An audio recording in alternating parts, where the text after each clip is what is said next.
So here we have the Seat Leon on a 19 plate. I'm going to start off by showing you around the outside of the car, and then we'll hop in and run through some controls on the inside of it. From the outside you can see it's a 5-door car with alloy wheels. We're going to start off inside the boot area first of all. As we approach the back of the car you can see we have reversing sensors. Plenty of boot space along with that 60-40 split folding rear seat should you wish to increase this space even further again. Okay, so we're just going to work our way back around to the front of the car. And then, as I mentioned, we'll hop in and run through some controls from there. Now that we've done a full circle of it, though, you can see it's in fantastic condition the whole way around, and a great looking car as well. Just briefly before we climb in, I think it's well worth seeing the interior from this exterior point of view. There's plenty to run through on the dashboard, so let's hop in and we'll do that now. Okay, now that we're inside the car, we're going to start with the dials. On the left-hand side, we have the rev counter and coolant temperature gauge, and on the right-hand side, the speedometer and fuel gauge. In the centre, you can see the total miles of the car. They are 35,574.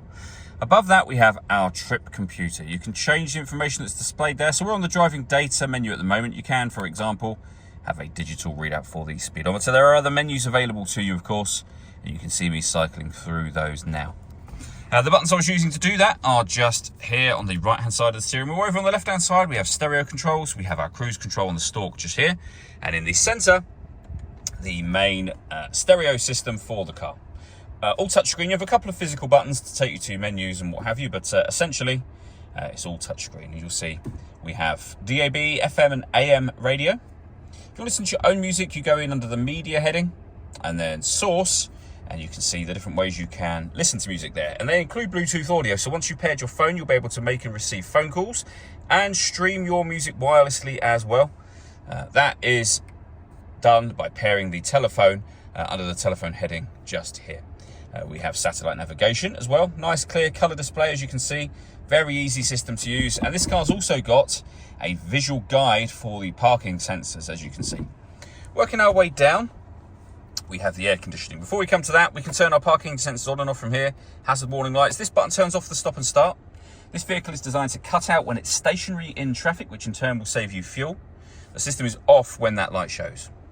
On the air conditioning front, we can adjust the temperature, fan speed, and the direction the air is being distributed in. The air conditioning is on at the minute, so you can turn that off. Back on again. You can recirculate the air that's in the car. That's a great way of heating it up or cooling it down quickly, depending on the temperature you've set. Underneath that, we have some storage, 2 USB inputs and our auxiliary input, and then the 6-speed manual gearbox, and an electronic handbrake, and with the auto hold function just here. All that leaves me to say is thank you for taking the time to watch this video. If you'd like to come and see the car in person and have a test drive, please feel free to give us a call here at Surrey Specialist Cars. We'd love to hear from you soon.